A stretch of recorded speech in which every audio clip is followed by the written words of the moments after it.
Hello and welcome to the live Audiobook Club at Best Ever Audiobooks, coming to you on Tuesdays and Thursdays at 7 p.m. UK time. And yes, I am here live, so feel free to drop a comment on the live chat if you happen to be listening live. So last week we started on A Princess of Mars. Here's a quick 2-minute recap. So John Carter, an ex-Confederate soldier from Virginia, is prospecting for gold in Arizona. After an encounter with a tribe of Apaches, he takes shelter in a cave. A strange out-of-body experience leads him to crossing the expanse of space and finding himself on Mars. And no, there was no amulet and no Thurn involved. If you happen to have watched the film version, forget that. So when he's on Mars, due to the lower gravity, he has an almost superhuman ability to leap about 30 feet into the air. He finds an incubator in the desert filled with large eggs from which baby green Martians are beginning to hatch.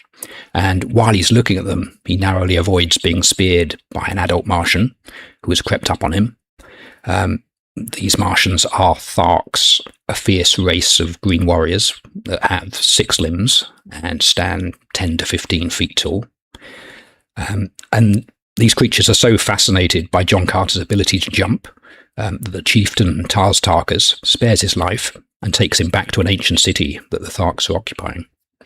A female called Solar is put in charge of looking after John Carter, and that is pretty much where we finished on chapter 4. So we'll go straight in now and carry on with chapter 5. But say, if you want to leave a comment on the live chat, please do so. Chapter 5. I Elude My Watchdog. Sola stared into the brute's wicked-looking eyes, muttered a word or two of command, pointed to me, and left the chamber.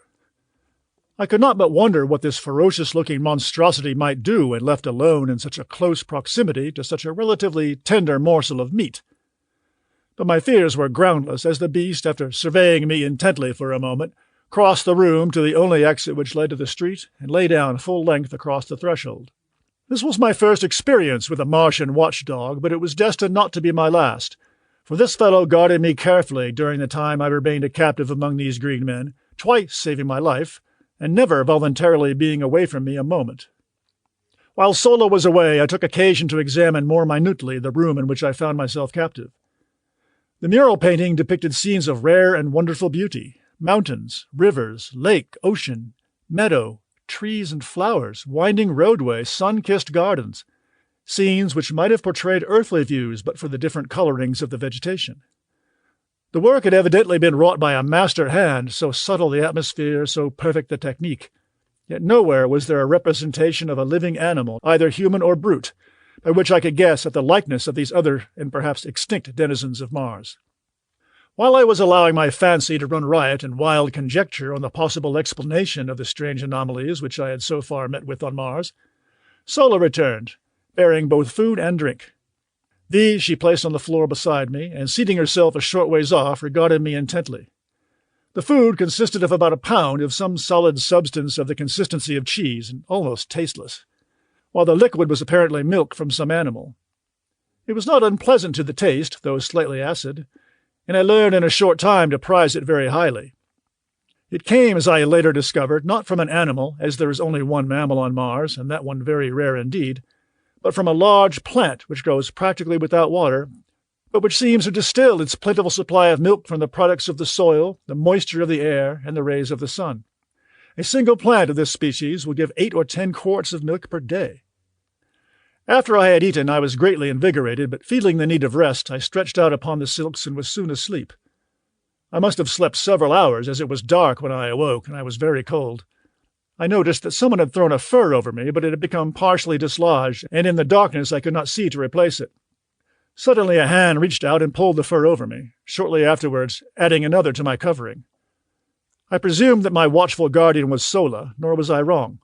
This girl alone, among all the green Martians with whom I came in contact, disclosed characteristics of sympathy, kindliness, and affection. Her ministrations to my bodily wants were unfailing, and her solicitous care saved me from much suffering and many hardships. As I was to learn, the Martian nights are extremely cold, and as there is practically no twilight or dawn, the changes in temperature are sudden and most uncomfortable, as are the transitions from brilliant daylight to darkness. The nights are either brilliantly illuminated or very dark, for if either of the two moons of Mars happen to be in the sky, almost total darkness results, since the lack of atmosphere, or rather the very thin atmosphere, fails to diffuse the starlight to any great extent. On the other hand, if both of the moons are in the heavens at night, the surface of the ground is brightly illuminated. Both of Mars' moons are vastly nearer than is our moon to Earth, the nearer moon being but about 5,000 miles distant, while the further is but little more than 14,000 miles away, against the nearly 250,000 miles which separate us from our moon. The nearer moon of Mars makes a complete revolution around the planet in a little over 7½ hours, so that she may be seen hurtling through the sky like some huge meteor 2 or 3 times each night, revealing all her phases during each transit of the heavens. The further moon revolves about Mars in something over 30¼ hours, and with her sister satellite makes a nocturnal Martian scene one of splendid and weird grandeur. And it is well that nature has so graciously and abundantly lighted the Martian night, for the green men of Mars, being a nomadic race without high intellectual development, have but crude means for artificial lighting, depending principally upon torches, a kind of candle, and a peculiar oil lamp which generates a gas and burns without a wick. This last device produces an intensely brilliant, far-reaching white light, but as the natural oil which it requires can only be obtained by mining in one of several widely separated and remote localities, it is seldom used by these creatures whose only thought is for today, and whose hatred for manual labor has kept them in a semi-barbaric state for countless ages. After Sola had replenished my coverings, I again slept, nor did I awaken until daylight. The other occupants of the room, 5 in number, were all females, and they were still sleeping, piled high with a motley array of silks and furs. Across the threshold lay stretched the sleepless guardian brute, just as I had last seen him on the preceding day. Apparently he had not moved a muscle. His eyes were fairly glued upon me, and I fell to wondering just what might befall me should I endeavor to escape. I have ever been prone to seek adventure, and to investigate and experiment where wiser men would have left well enough alone. It therefore occurred to me that the surest way of learning the exact attitude of this beast toward me would be to attempt to leave the room. I felt fairly secure in my belief that I could escape him should he pursue me once I was outside the building, for I had begun to take great pride in my ability as a jumper. Furthermore, I could see from the shortness of his legs that the brute himself was no jumper, and probably no runner. Slowly and carefully, therefore, I gained my feet, only to see that my watcher did the same. Cautiously I advanced toward him, finding that by moving with a shuffling gait I could retain my balance, as well as make reasonably rapid progress. As I neared the brute, he backed cautiously away from me, and when I had reached the open, he moved to one side to let me pass. He then fell in behind me and followed about 10 paces in my rear as I made my way along the deserted street. Evidently his mission was to protect me only, I thought, but when we reached the edge of the city, he suddenly sprang before me, uttering strange sounds and baring his ugly and ferocious tusks.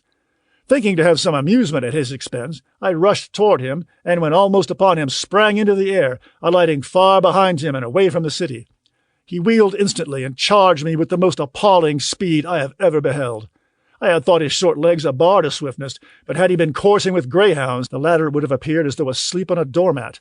As I was to learn, this is the fleetest animal on Mars, and owing to its intelligence, loyalty, and ferocity, is used in hunting, in war, and as the protector of the Martian man.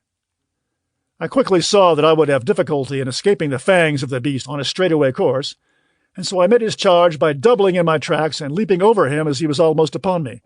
This maneuver gave me a considerable advantage, and I was able to reach the city quite a bit ahead of him, and as he came tearing after me, I jumped for a window about 30 feet from the ground in the face of one of the buildings overlooking the valley. Grasping the sill, I pulled myself up to a sitting posture without looking into the building, and gazed down at the baffled animal before me. My exultation was short-lived, however, for scarcely had I gained a secure seat upon the sill than a huge hand grasped me by the neck from behind and dragged me violently into the room. Here I was thrown upon my back, and beheld standing over me a colossal ape-like creature, white and hairless, except for an enormous shock of bristly hair upon his head. Chapter 6. A Fight That Won Friends. The thing, which more nearly resembled our earthly men than it did the Martians I had seen, held me pinioned to the ground with one huge foot, while it jabbered and gesticulated at some answering creature behind me, which was evidently its mate, soon came toward us, bearing a mighty stone cudgel with which it evidently intended to brain me. The creatures were about 10 or 15 feet tall, standing erect, and had, like the green Martians, an intermediary set of arms midway between their upper and lower limbs. Their eyes were close together and non-protruding. Their ears were high-set, but more laterally located than those of the Martians, while their snouts and teeth were strikingly like those of our African gorilla. Altogether, they were not unlovely when viewed in comparison with the green Martians. The cudgel was swinging in the arc which ended upon my upturned face, when a bolt of myriad-legged horror hurled itself through the doorway full upon the breast of my executioner. With a shriek of fear, the ape which held me leaped through the open window, but its mate closed in a terrific death struggle with my preserver, which was nothing less than my faithful watch-thing. I cannot bring myself to call so hideous a creature a dog. As quickly as possible I gained my feet, and backing against the wall, I witnessed such a battle as it vouchsafed few beings to see. The strength, agility, and blind ferocity of those two creatures is approached by nothing known to earthly man. My beast had an advantage in his first hold, having sunk his mighty fangs far into the breast of his adversary. But the great arms and paws of the ape, backed by muscles far transcending those of the Martian men I had seen, had locked the throat of my guardian and slowly were choking out his life and bending back his head and neck upon his body, where I momentarily expected the former to fall limp at the end of a broken neck. In accomplishing this, the ape was tearing away the entire front of its breast, which was held in the vice-like grip of the powerful jaws. Back and forth upon the floor they rolled, neither one emitting a sound of fear or pain. Presently I saw the great eyes of my beast bulging completely from their sockets and blood flowing from its nostrils. That he was weakening perceptibly was evident, but so also was the ape, whose struggles were growing momentarily less. Suddenly I came to myself, and with that strange instinct which seems ever to prompt me to my duty, I seized the cudgel, which had fallen to the floor at the commencement of the battle, and swinging it with all the power of my earthly arms, I crashed it full upon the head of the ape, crushing his skull as though it had been an eggshell. Scarcely had the blow descended when I was confronted with a new danger. The ape's mate, recovering from its first shock of terror, had returned to the scene of the encounter by way of the interior of the building. I glimpsed him just before he reached the doorway, and the sight of him, now roaring as he perceived his lifeless fellow stretched upon the floor and frothing at the mouth in the extremity of his rage, filled me, I must confess, with dire forebodings. I am ever willing to stand and fight when the odds are not too overwhelmingly against me, but in this instance I perceived neither glory nor profit in pitting my relatively puny strength against the iron muscles and brute ferocity of this enraged denizen of an unknown world. In fact, the only outcome of such an encounter, so far as I might be concerned, seemed sudden death. I was standing near the window, and I knew that once in the street I might gain the plaza in safety before the creature could overtake me. At least there was a chance for safety in flight against almost certain death should I remain in fight, however desperately.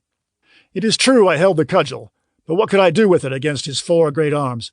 Even should I break one of them with my first blow, for I figured that he would attempt to ward off the cudgel, he could reach out and annihilate me with the others before I could recover for a second attack.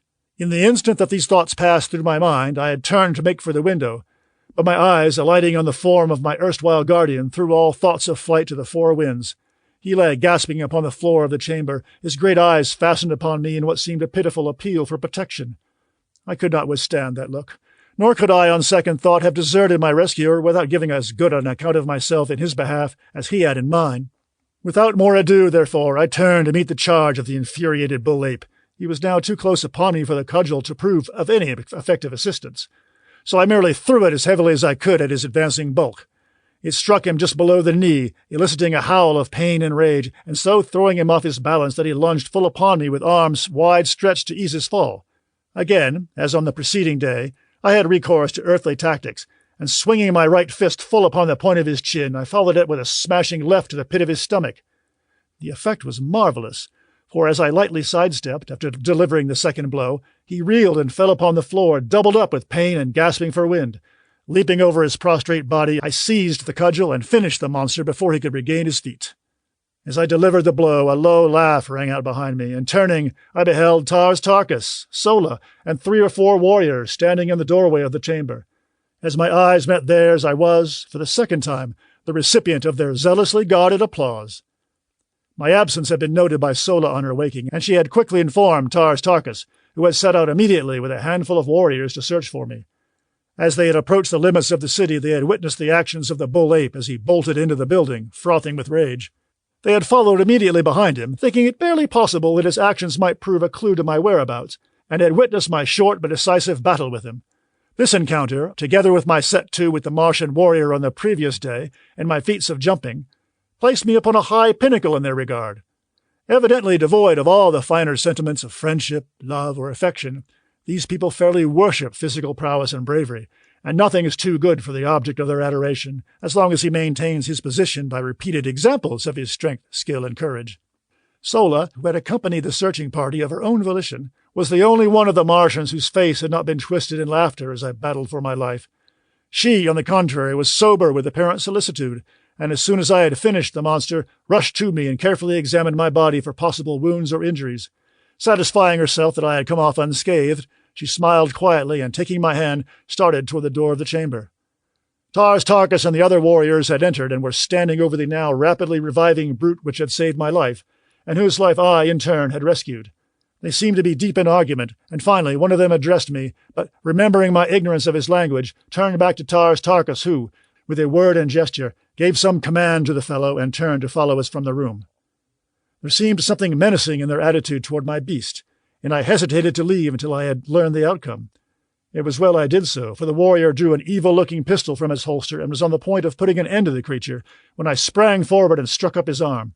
The bullet, striking the wooden casing of the window, exploded, blowing a hole completely through the wood and masonry. I then knelt down beside the fearsome-looking thing and, raising it to its feet, motioned for it to follow me. The look of surprise which my actions elicited from the Martians were ludicrous. They could not understand, except in a feeble and childish way, such attributes as gratitude and compassion. The warrior whose gun I had struck up looked inquiringly at Tarkus, but the latter signed that I be left to my own devices, and so we returned to the plaza with my great beast following close at heel, and Sola grasping me tightly by the arm. I had at least 2 friends on Mars, a young woman who watched over me with motherly solicitude, and a dumb brute which, as I later came to know, held in its poor, ugly carcass more love, more loyalty, more gratitude than could have been found in the entire 5 million green Martians who roved the deserted cities and dead sea bottoms of Mars. Chapter 7. Child-Rearing on Mars. After a breakfast, which was an exact replica of the meal of the preceding day, and an index of practically every meal which followed while I was with the green men of Mars, Sola escorted me to the plaza, where I found the entire community engaged in watching or helping at the harnessing of huge Mastodonian animals to great 3-wheeled chariots. There were about 250 of these vehicles, each drawn by a single animal, any one of which, from their appearance, might easily have drawn the entire wagon train when fully loaded. The chariots themselves were large, commodious, and gorgeously decorated. In each was seated a female Martian loaded with ornaments of metal, with jewels and silks and furs, and upon the backs of each of the beasts which drew the chariots was perched a young Martian driver. Like the animals upon which the warriors were mounted, the heavier draft animals wore neither bit nor bridle, but were guided entirely by telepathic means. This power is wonderfully developed in all Martians, and accounts largely for the simplicity of their language and the relatively few spoken words exchanged even in long conversations. It is the universal language of Mars, through the medium of which the higher and lower animals of this world of paradoxes are able to communicate to a greater or less extent, depending upon the intellectual sphere of the species and the development of the individual. As the cavalcade took up the line of march in single file, Sola dragged me into an empty chariot, and we proceeded with the procession toward the point by which I had entered the city the day before. At the head of the caravan rode some 200 warriors, 5 abreast, and a like number brought up the rear, while 25 or 30 outriders flanked us on either side. Every one but myself, men, women, and children, were heavily armed, and at the tail of each chariot trotted a Martian hound, my own beast following closely behind ours. In fact, the faithful creature never left me voluntarily during the entire 10 years I spent on Mars. Our way led out across the little valley before the city, through the hills, and down into the dead sea bottom which I had traversed on my journey from the incubator to the plaza. The incubator, as it proved, was the terminal point of our journey this day, and as the entire cavalcade broke into a mad gallop as soon as we reached the level expanse of sea bottom, we were soon within sight of our goal. On reaching it, the chariots were parked with military precision on the 4 sides of the enclosure, and half a score of warriors, headed by the enormous chieftain, and including Tarkus and several lesser chiefs, dismounted and advanced toward it. I could see Tarkus explaining something to the principal chieftain, whose name, by the way, was, or as nearly as I can translate it into English, Lorcas Tomel, Jed being his title. I was soon appraised of the subject of their conversation as, calling to Sola, Tarkus signed for her to send me to him. I had by this time mastered the intricacies of walking under Martian conditions, and quickly responding to his command, I advanced to the side of the incubator where the warriors stood. As I reached their side, a glance showed me that all but a very few eggs had hatched, the incubator being fairly alive with the hideous little devils. They ranged in height from 3 to 4 feet, and were moving restlessly about the enclosure as though searching for food. As I came to a halt before him, Tarkus pointed over the incubator and said, "Sock." I saw that he wanted me to repeat my performance of yesterday for the edification of Lorcas Tormel, and as I must confess that my prowess gave me no little satisfaction, I responded quickly, leaping entirely over the parked chariots on the far side of the incubator. As I returned, Lorcas Tormel grunted something at me, and turning to his warriors, gave a few words of command relative to the incubator. They paid no further attention to me, and I was thus permitted to remain close and watch their operations, which consisted in breaking an opening in the wall of the incubator large enough to permit of the exit of the young Martians. On either side of this opening, the women and the younger Martians, both male and female, formed 2 solid walls leading out through the chariots and quite a way into the plain beyond. Between these walls, the little Martians scampered, wild as deer, being permitted to run the full length of the aisle, where they were captured one at a time by the women and older children, the last in the line capturing the first little one to reach the end of the gauntlet, her opposite in the line capturing the second, and so on until all the little fellows had left the enclosure and been appropriated by some youth or female. As the women caught the young, they fell out of line and returned to their respective chariots, while those who fell into the hands of the young men were later turned over to some of the women. I saw that the ceremony, if it could be dignified by such a name, was over, and seeking out Sola, I found her in her chariot with a hideous little creature held tightly in her arms. The work of rearing young green Martians consists solely in teaching them to talk, and to use the weapons of warfare with which they are loaded down from the very first year of their age. Coming from eggs in which they have lain for 5 years, the period of incubation, they step forth into the world perfectly developed except in size, entirely unknown to their mothers, who, in turn, would have difficulty in pointing out the fathers with any degree of accuracy. They are the common children of the community, and their education devolves upon the females who chance to capture them as they leave the incubator. Their foster mothers may not even have had an egg in the incubator, and as was the case with Sola, who had not commenced to lay until less than a year before she became the mother of another woman's offspring. But this counts for little among the green Martians, as parental and filial love is as unknown to them as it is common among us. I believe this horrible system, which has been carried on for ages, is the direct cause of the loss of all the finer feelings and higher humanitarian instincts among these poor creatures. From birth they know no father or mother love. They know not the meaning of the word home. They are taught that they are only suffered to live until they can demonstrate by their physique and ferocity that they are fit to live. Should they prove deformed or defective in any way, they are promptly shot, nor do they see a tear shed for a single one of the many cruel hardships they pass through from earliest infancy. I do not mean that Martians are unnecessarily or intentionally cruel to the young, but theirs is a hard and pitiless struggle for existence upon a dying planet, the natural resources of which have dwindled to a point where the support of each additional life means an added tax upon the community into which it is thrown. By careful selection, they rear only the hardiest specimens of each species, and with almost supernatural foresight, they regulate the birth rate to merely offset the loss of death. Each adult Martian female brings forth about 13 eggs each year, and those which meet the size, weight, and specific gravity tests are hidden in the recesses of some subterranean vault where the temperature is too low for incubation. Every year these eggs are carefully examined by a council of 20 chieftains, and all but about 100 of the most perfect each year are destroyed out of each yearly supply. At the end of 5 years, about 500 almost perfect eggs have been chosen from the thousands brought forth. They are then placed in the almost airtight incubators to be hatched by the sun's rays after a period of another 5 years. The hatching which we had witnessed today was a fairly representative event of its kind, all but about 1% of the eggs hatching in 2 days. If the remaining eggs ever hatched, we knew nothing of the fate of the little Martians. They were not wanted, as their offspring might inherit and transmit the tendency to prolonged incubation, and thus upset the system which is maintained for ages and which permits the adult Martians to figure the proper time for return to the incubators almost to an hour. The incubators are built in remote fastnesses where there is little or no likelihood of their being discovered by other tribes. The result of such a catastrophe would mean no children in the community for another 5 years. I was later to witness the results of the discovery of an alien incubator. The community of which the green Martians with whom my lot was cast formed a part was composed of some 30,000 souls. They roamed an enormous tract of arid and semi-arid land between 40 and 80 degrees south latitude, and bounded on the east and west by 2 large fertile tracts. Their headquarters lay in the southwest corner of this district, near the crossing of 2 of the so-called Martian canals. As the incubator had been placed far north of their own territory, in a supposedly uninhabited and unfrequented area, we had before us a tremendous journey, concerning which I, of course, knew nothing. After our return to the dead city, I passed several days in comparative idleness.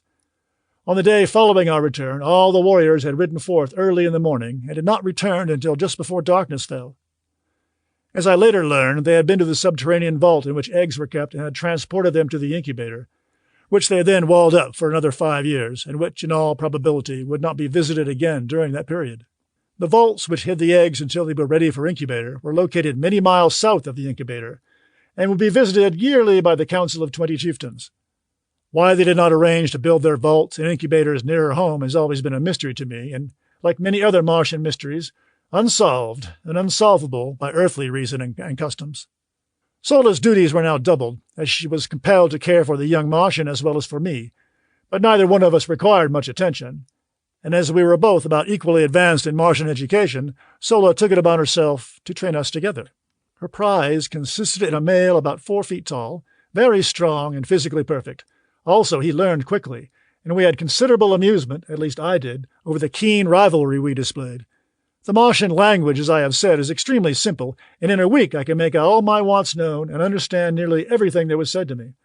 Likewise, under Sola's tutelage, I developed my telepathic powers so that I shortly could sense practically everything that went on around me.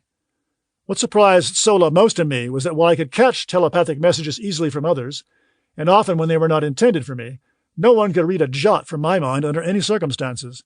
At first this vexed me, but later I was very glad of it, as it gave me an undoubted advantage over the Martians. This is the end of Chapter 7 of A Princess of Mars.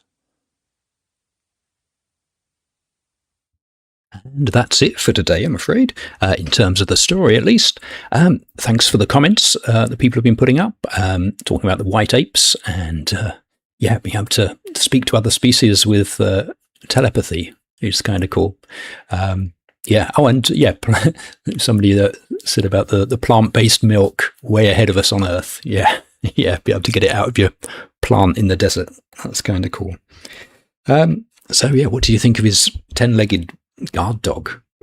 I love that guard dog. Not so keen on meeting a white ape, with or without the guard dog.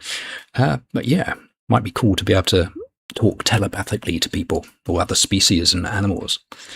I think you'd want to be able to switch off, though, wouldn't you? Kind of have mental earplugs and mind plugs, maybe.